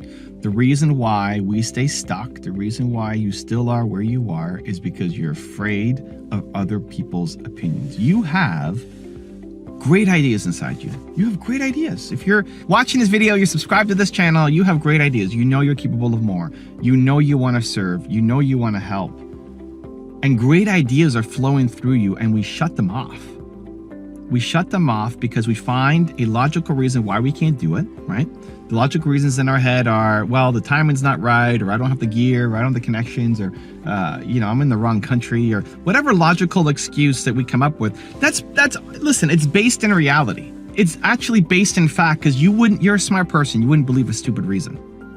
So the reasons that we're listening to are actually based on some kind of fact, but they're still an excuse. And underneath that reason why you can't do something is because you're afraid. You're afraid, I'm afraid, we're afraid of taking the next step. And the fear underlying that is not the fear of it not working out, it's the fear of it not working out and who's going to see you fail. We're so tied up into what other people think about us that we'd rather play small for life than actually go off and accomplish and risk failing in front of other people. We're so afraid of that we never go off and chase our dreams down. And you're stuck in this mental exercise of what you could do and then never actually doing anything. My biggest fear is disappointing people. That's still fear of judgment. It's still fear of I'm going to show up and speak at an event and it's just not going to go well, that people will be unhappy with my speech. And I put a crazy amount of pressure on myself. And in my head, I think people are here, and if I struggle, then the whole thing is ruined, right? I remember I was speaking at Brendon Burchard's event, and it was in Puerto Rico, and people are paying tons of money to be here. It was a $30,000 to $50,000 mastermind. and everybody's got giant businesses, right? These are multi-million-dollar businesses, owners who are in the house. And it was a multiple day event. I think it was a 3-day event. And I'm speaking for one of them, not even a whole day. I've got an hour or something of time, right, at that event. In my head, it's, if I suck on stage, then people will freak out and be unhappy and say this was a total waste of an event. Where really, I'm a really tiny, nothing part of this event, right? I mean, people are there to see Brendan Burchard, to see Dean Graziosi, to see the other speakers there. If any one speaker sucks, I mean, if Brendan sucked, that's a big deal because he's speaking for 80% of the time. If I suck for 1 hour, nobody's really going to care. Nobody's really going to be asking for a refund. But even though that's the actual answer, it's not the thing that's in my head. And that's what we need to fight. That's what we need to fight. Because I used to say no to opportunities because I was really deep down just afraid that I would not be able to deliver. I remember that I used to secretly hope people would cancel on me. I would secretly hope that interviews would cancel on me, that meetings would cancel on me. I remember I would book something out like it's 2 months in advance, right? I don't know if this has ever happened to you. If this makes sense, or if it's happened to you, let me know in the comments. I would book something out that was a month in advance or 2 months in advance, and I'm like, that's exciting. I'd happy to do that. And then on the day of, I'd look at my calendar and say, ooh, that's coming up. And I would secretly hope, I would check my email. I remember I'd be checking my email, hoping that that person would cancel on me to say, oh, I'm busy, or I got sick, or it's not going to work out anymore, and let's reschedule. And I remember I'd check in the morning, and I'd check 2 hours before, and check an hour before, and check half an hour before, and check 10 minutes before. And like, if there was no email, then I would go ahead and do it. So I'm losing insane amounts of productivity, right? Like, how many times am I checking my email before this thing happens? Losing insane productivity, and also not actually serving, right? Not actually living my mission, my message, not actually being proud of myself for what I'm doing. And it almost always worked out. Like, I never had an interview or a meeting or something where I just massively underperformed and actually sucked, right? That never really happened, but I was always afraid of it happening. And so I had to teach myself, this is what I want to do. Like, the only thing worse than me not doing this is me doing this and canceling, right? Or me never doing an interview and me never doing a meeting. And just recognizing that it was just fear talking. And again, the fear is of me disappointing people and failing in front of somebody else. I'm sitting here filming in the car. Nina just came back. We love you, Nina. Nina's doing some grocery shopping, and I'm filming here, in the car. We got the dogs here in the back seat. Timo's chilling. And this used to make me afraid. That, look, there's a guy who just pulled up next to me. He's not watching. But in my head, you'd be like, this guy's watching. I'd be afraid of filming in a parking lot, be afraid of filming walking down the street. I'd be afraid of filming with my sister in the room. I used to be afraid of all of that. So what is that? It's just fear of other people's opinions. Why am I afraid of this guy? Why am I afraid of that guy? I don't know that guy, right? Why am I afraid of him and his opinion? First off, he doesn't even care, right? He's not even looking at me. He doesn't even care. Maybe he never even noticed that I was filming, period. Right? So we think people care. They don't care. On the off chance that he actually cares, maybe he is judging me and thinks I'm crazy holding this camera up with the tripod in my hand. Maybe he thinks I'm crazy. Great. If somebody's leading with that, then they hate their own life. Like, if somebody's leading with just negative judgment, he's got his own issues to deal with that have nothing to do with me. Or maybe he's inspired. Maybe this guy goes, look, he pulled out his phone. Maybe he's making his own YouTube video. Maybe he's inspired. Maybe that guy is now going to be the next YouTube sensation. Let's go. So we assume that everybody's going to watch us. Everybody's only looking at us, and we're going to disappoint and be a giant failure, and everybody's going to laugh and ridicule us, right? Like, that's the thought that's in our head. Where the reality is, most people don't care. Most people, right? Like 90% of the people don't even care. 5% of the people might judge you, and they're in a really negative spot themselves. And the other 5%, maybe they're inspired by you, and they see that and they go and do something with their life. But you playing small and listen to that fear instead of actually taking some kind of action will always lead to a negative spot. Like, you know that you could do more, you want to do more, you want to serve on a bigger scale, but listening to that fear instead is keeping you stuck. This is one of the biggest problems for entrepreneurs, is that you have all these great ideas that are flowing through you, right? You've got an endless list of ideas. How big is your list of things that you could do that you get excited by when you look at them? And then how many are you actually doing? Well, not very many. You're missing the momentum, because at the end of the day, you could write down a list of all these reasons why it can't work out and when the timing is going to be just right and perfect, right? I'll start this on January 1st, or start this next month or next week or Monday or on my birthday or some artificial day. You come up with some reason of when you should be starting this thing, right? But if you actually examined it, if you actually took a little step back and looked at your goals that you haven't hit, that you haven't started, that just remain an idea and you've never taken momentum on, if you actually took 5 minutes to step back from it, create a little distance and look at them and look at your list of reasons why you haven't started, really it's just fear. And when you can catch that, that's when you make a life-changing decision. Because as long as you are not chasing down the things that you want to do because you're afraid of somebody else's judgment of you, as long as that is the thing that rules you, you will never win. You will never accomplish anything great, and you'll live life with regret. So even now, my biggest fear is still disappointing people. And the ongoing challenge is to catch it.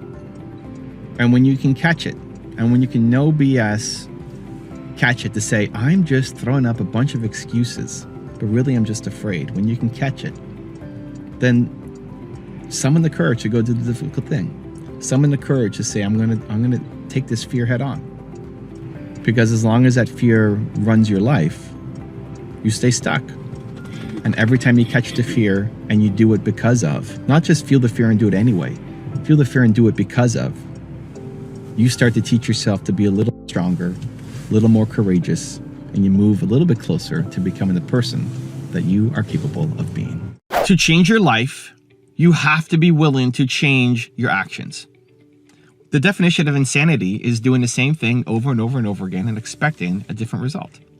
If you want to change your life, you want to be in a different spot, you have to be doing different things. Now, if you love your life, great, don't change anything. Or you love pieces of your life, don't change anything about those pieces. But if you are not happy with where you are at, you must be willing to do different things. Otherwise, you will stay stuck forever. I was doing an Instagram live yesterday with a young entrepreneur.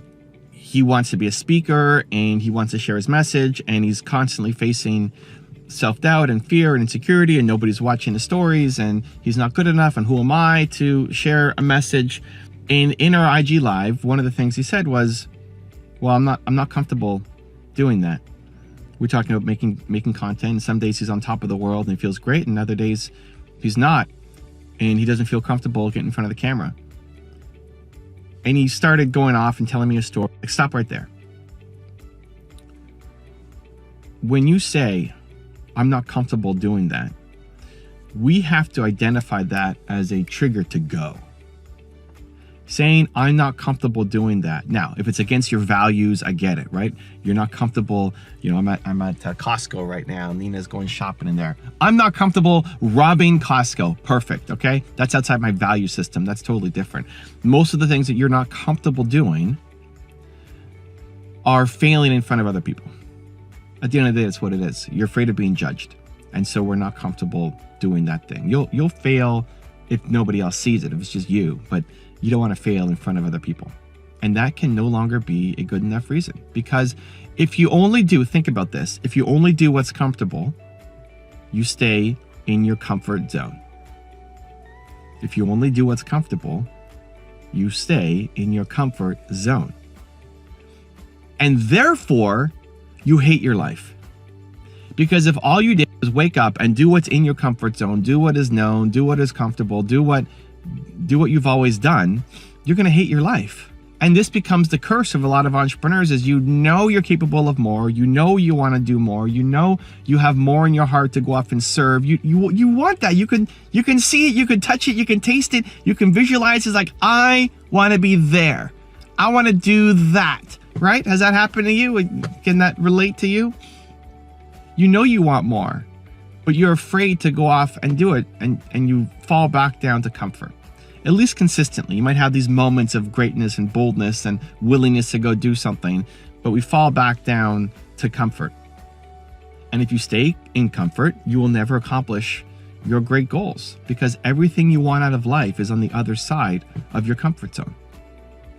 Everything you want out of life, all your big goals, your big dreams, your big ambitions, your mission, the life that you want is on the other side of your comfort zone. And so I had to stop him when he was talking to me on the Instagram Live, because it doesn't matter if you're not comfortable doing it. It's actually the opposite. Because you are uncomfortable doing it, now you have to do it. Because you need to train yourself that you do uncomfortable things. The fact that you have accepted being uncomfortable as a good enough reason to stop is the big problem. I don't care what other story you're gonna tell me afterwards. I had to stop the conversation at that moment because I could not allow him to continue with the mindset of I'm uncomfortable, so I'm going to stop. And we all have these words that we tell ourselves, and we all have these stories that we come back to as to why we're not able to take action. And the problem is we believe those things, and you need to catch them, and you need to root them out. And so for him, that was the big aha moment, that he needs to get uncomfortable. And it doesn't sound like a big deal, right? Like, oh, of course you got to get uncomfortable. But what is the thing that you're telling yourself as to why you're not winning, as to why you can't follow through, as to why you can't do the thing? And when somebody else shines a light on it, it's like, it seems so obvious, and yet this is the thing that has been holding you back and keeping you stuck. So I told him, anytime you hear yourself say, this makes me uncomfortable, again, as long as it's not against your value system, right? This makes me feel uncomfortable. Use it as a trigger to go forward. Enlist your family. He's newly married. Enlist your wife. Enlist your parents. Enlist your siblings. Anytime somebody hears you say, that makes me feel uncomfortable, that's a trigger. Go. Have them hold you accountable. Said, you just said it again. Now you got to go do that thing. As long as it's not against your value system, right? For me, it's scary, difficult, and hard. I would accept scary, difficult, or hard as good enough reasons for me not to go off and do the thing that I wanted to do. I want to make videos. Oh, that's scary. Like, oh, okay, I can't do it. I've just accepted scary as a good enough reason. And so if I never do things that are scary, I will never accomplish my big goals. When I was thinking about doing my tour in 2019, when we hit 23 cities, 90 days, I thought that was too difficult. Like I was afraid to get on stage, and here I am now facing my fear every 4 days in a new city. I've never done a tour, and instead of just doing a small tour of 3 cities or something, like 23 cities, 90 days, a quarter of the year on the road straight with my wife and my cameraman. Okay, let's go. Because I do difficult things. Because I want to train myself that I do difficult things. Because again, my dream life is on the other side of me doing difficult things. If I only do what's easy, I'm going to eventually hate my life. This is where we get stuck. When you do something that's easy and you win a little ribbon or an award, right? You run a race against 3-year-olds and you win. Congratulations, amazing, you won. And you could post about it on Instagram and you had this little moment of accolade, but you don't actually feel good about yourself because you didn't do anything difficult, because that was easy for you. The self-love, self-confidence, self-respect comes from doing difficult things, uncomfortable things, scary things, hard things, the willingness to show up even if you don't win. Because it's difficult and challenging, that's how you ultimately will win in life and start to accomplish your goals. And so most people are photocopying their lives. This is where most people are stuck. You're photocopying your life. Today look the same as yesterday, look the day as the day before, same as the day before. It's why most people do not like their life. It's why most people drive to a job that they hate. They're driving to a job that they hate. Most people wake up, look at all these cars here. Most people here in this parking lot, they're waking up every day and driving to a job that they hate. They do not like their life. Most of the people who are telling you what you should do with your life do not like their own life. And so the answer is to catch your trigger words. So I call them play bigger triggers. What's a play bigger trigger? What are your trigger words? What do you say? Think about one of your goals. Think about what's on your list of to-dos. Think about where you want to be. What do you have to get done? What's one of your most important goals right now that you've been procrastinating on? What have you been delaying on? There's something. Everybody's got something. What's a goal of yours that you've been sitting on? And then what's the voice in your head that's giving you an acceptable reason for you not to do the thing? Now try to get to the reason behind the reason. So example, somebody wants to make YouTube videos. I want to be a thought leader. I have a message in my heart. I want to get it out to the world. Awesome. What's the reason why you're telling yourself you can't do it? Like, oh, well, I don't have the time. I don't have the camera. I don't have the gear. I don't have the microphone. I don't know what to say. All of those are the practical reasons, right? Those are not the real reasons. The real reason is buried underneath the practical reasons. Why do you think that having the right camera and microphone is going to be the difference? Well, because you're actually afraid of judgment. You're afraid that people are going to watch it. We're afraid of when people won't watch it. And what does that mean? That you suck. And the people will watch it and laugh at you or criticize you for having a bad phone, bad camera, bad microphone, or they can't hear you or whatever else. Like, you're afraid of judgment. Underneath the reason of I don't have a good enough camera, microphone, etc., is just fear. And the fear specifically is judgment. So think about your own goals. What do you want to do? What have you been delaying on? What have you been procrastinating on? What's the reason you're telling yourself? The logical one, the one that you're buying. And then what's the reason underneath the reason? What's the actual reason? And that's your trigger. So if it's fear of judgment, if it's fear of failure, if it's fear of not being good enough, if it's fear of being an imposter, if it's fear of being uncomfortable, whatever your actual fear is, that's your trigger. And that is holding you back, not just in this one goal, but in life, in everything, in all your goals. It's the reason why you're not taking action across all your goals. And so now when you can catch it and then take the action to say, I am the person who does difficult things. I am the person who gets uncomfortable. I am the person who's going to change my actions because that's the only way I'm going to get the life that I want. When you can catch it specifically, it shortcuts the brain. Because at least for me, and I've seen it work for many other people, when you've accepted comfort, for example, as a reason why you can't take action, and then you hear yourself say, well, that makes me uncomfortable. Now you have to do it. You just have to do it. You take the brain out of the equation. Now the reasons don't matter. You said uncomfortable, so now I have to go and do it, period.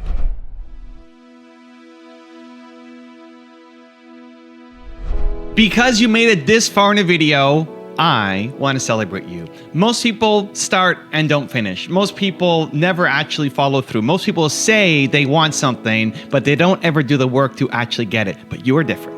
You are special. Believe Nation, you made it here all the way to the end, and I love you. So as a special celebration, if you put a hashtag believe down in the comments below on this video, I will showcase you and celebrate you somewhere on the screen in a future video because you are awesome. For 10 more amazing rules from Brendan Burchard, check the video right there next to me. I think you'll love it. Continue to believe, and I'll see you there. Have you ever struggled to be more disciplined? You know you got that paper due next week, but you don't do anything all week, even though you know it's coming? Or you set up a brand new habit that you're so excited about that you know can improve your life, your relationships,